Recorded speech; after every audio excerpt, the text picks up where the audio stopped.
Yep. Hello, I'm Rudy from Benifero, and in this movie I will show you how to easily connect a solar heating pipe to the EPDM.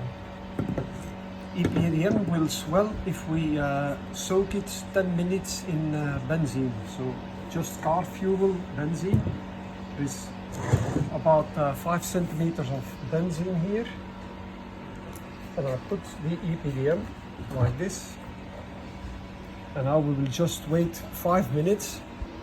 The EPDM will swell and we will easily put the EPDM over the collector. Okay, 10 minutes has passed. The EPDM here is slightly swollen. And now we can press it very easily over the collector.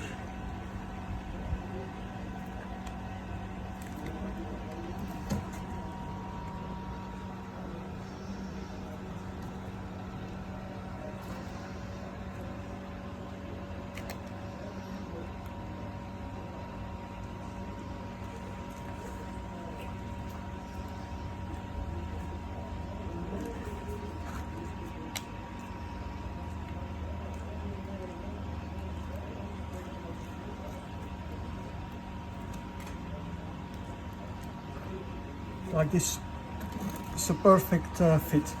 If we now wait half an hour or put the collector in the sunshine, it will go faster, but the EPDM will shrink again to its original size and will be very, very tight over the collector.